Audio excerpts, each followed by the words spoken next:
Water Policy Center for giving me this opportunity to share my thoughts with you. And it's my great pleasure to be with you. I am working as a superintending engineer in water resource department. So water resource department construct dam, canals, and hydroelectric project, and it supplies water for irrigation as well as drinking purpose.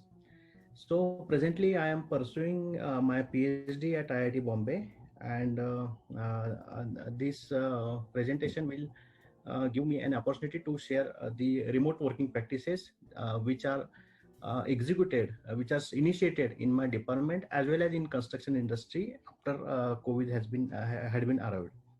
So shall I start? My presentation is visible. Yes, Mr. Praveen, your presentation is visible. Yeah. So, thank you. So first, in the initial part, I will try to give you some brief about the construction sector and world economy. So as we know, world economy is very huge, and it is about its size is about $90 trillion US dollar. And in this economy, USA shares about a quarter of this economy is controlled by the United States. Second rank is at China, and third is at Japan. And India is at seventh rank, holding about 3.18% of the global economy, and its contribution is about $3.2 trillion. So, if we see the various sectors in the which are contributing in the economy in entire globe, so there are many importantly three sectors. First is services sector, which is shown in the blue color. Second is the industry sector, which is shown in the orange color, and third is the agriculture sector. So, if we see the United States, about 80% contribution is from service sector, and 90% contribution is from industry sector, and only 1% contribution is from agriculture sector. The second biggest economy is China, in which 48% contribution is given by services sector, 43% is by industry, and 9% by the agriculture sector. India is a developing economy, and 57% contribution is given by the services sector, 26% by the industry sector, and only 17% in the agriculture sector.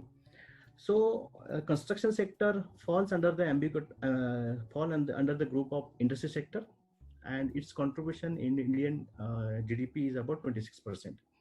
So if you see the India scenario of construction industry in India, so its GDP share is about rupees 20 trillion. This was the pre-corona estimate, but after corona its share was declined maybe by 25%, and it is currently this industry is contributing about 50 trillion rupees. But this amount may also change in future, and it is about 8% of the Indian economy. It provides employment to the 16% of the population, and it is the biggest job generator next to agriculture sector. And there are many incidences in the development of our country, like government set up few undertakings, national companies, and there are many private sectors who are working in this sector. And there is another sector, collaboration sector, which is a PPP and BOT. So this sector is a mix of government as well as private sector. So in this slide, I will briefly discuss what are the major impacts of the COVID-19 on construction industry. So the first major impact the construction industry faced is the reduction in demand, and this demand was because the lack of purchasing power of the customers. Then there is a liquidity crisis. So liquidity crisis from bank financer to the contractor and the developer. Then there is a change in construction practice due to physical distancing. So as we hear that many organizations started home working practices, so this might bring a huge impact in the working of this industry. Then if you see the impact of construction speed because of the COVID-19, because of the health and safety protocols which are required to be followed at site, and physical distancing norm as suggested by the government, the progress of work was very adversely affected. So the work progress was very slow, and there are continuous medical checkups of all the workers, and supervisor is required to be carried out. The third impact is these two impacts causing time and cost overrun. So the structure which is required to be completed within 1 year is required is not able to complete in a designated timeline, and this resulted in the cost overrun. And this is leading to the contractual issues and disputes. So there are many contracts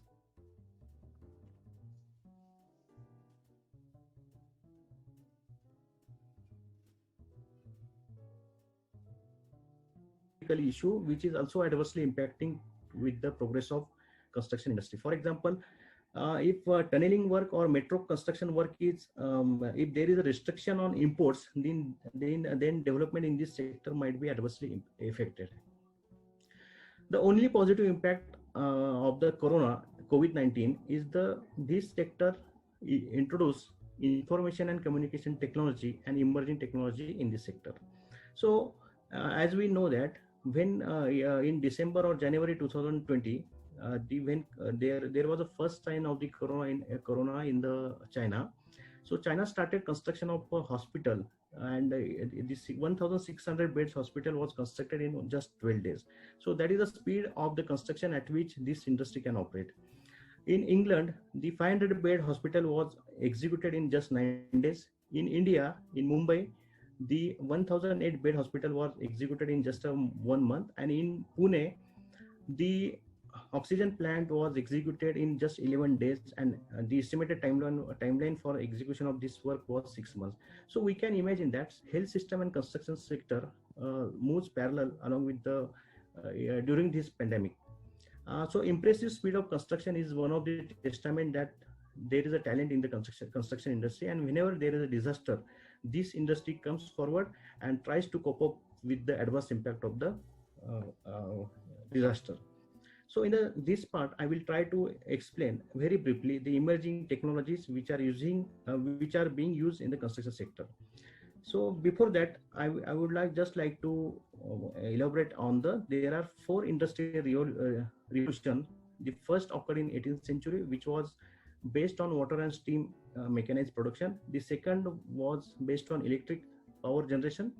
Third was based on electronic and information technology, and the present era, we are living in the era of 21st century, which is having which is said to be a 4th industrial revolution, and which is based on the automation and data exchange digitization. So this industrial revolution will bring some positive as well as some negative changes. The positive change will that it will improve the efficiency, but it will also reduce the human job. The job curtailment will not happen immediately, and no 100% job replacement will be done by the robots or automation, but definitely it will hamper the employment. And construction industry needs decision making at various activity levels, so there will be some employment, some decision making activity will be handled by the human. So in this is the last part of my presentation. So in this part, I will explain very briefly the technologies which are helpful in this sector. So first technology which is successfully deployed in water resource department as well is the application of drones. So the progress monitoring. So monitoring the progress of infrastructure can be achieved through drones. It can also monitor the functioning of machinery. So at the construction side, various machineries are operating. So that machinery's health is also monitored by the drone. Then process monitoring. Suppose concrete mixing is happening, so that process can be monitored using the drones. Measurement of quantity as well as quality can be achieved through the drones. And this drone is widely used for this surveying, topographical survey, aerial survey, land acquisition survey, contour survey, linear survey, and lidar survey. So, and this drone can generate 3D model, which is very helpful for planning process and decision making process. And recently there are underwater drones. So whenever there is a dam or reservoir or dock or harbor, so when we want to carry out the underwater surveillance, these underwater drones are very helpful. The augmented technology or virtual reality technology started using in project planning as well as project marketing phase. So this is a new area where augmented reality is being adopted for analyzing the various aspects of the project and to put these aspects to the customer. So there are robots which are being used for the excavation and earthwork. So this robot can be operated using a remotely controlled device. Then automation for bricklaying. So this machine can lay a bricks. Once 3D layout is given as an input to this equipment, it can lay a brick. It is very speed, very fast, accuracy is very high, and it can work 24/7. So mass construction activity can be carried out using such instrument of reinforcement work, which and it can lay specific set reinforcement in proper order. Bar bending schedule is followed. The all the bars are properly joined, and this is very accurate and fast. And this is the last technology which brings automation in smaller activities like plastering and flooring. So this technology is also widely is being used in this sector. And in a concluding remarks, I just like to mention that construction sector plays a vital role in development, but due to the COVID-19 epidemic, this sector is severely affected. Considering all the odd things, only positive thing is that this sector is ready to adopt new technologies. This journey is tough, but we will overcome this and prosper again. And that's all. Thank you so much for listening my presentation.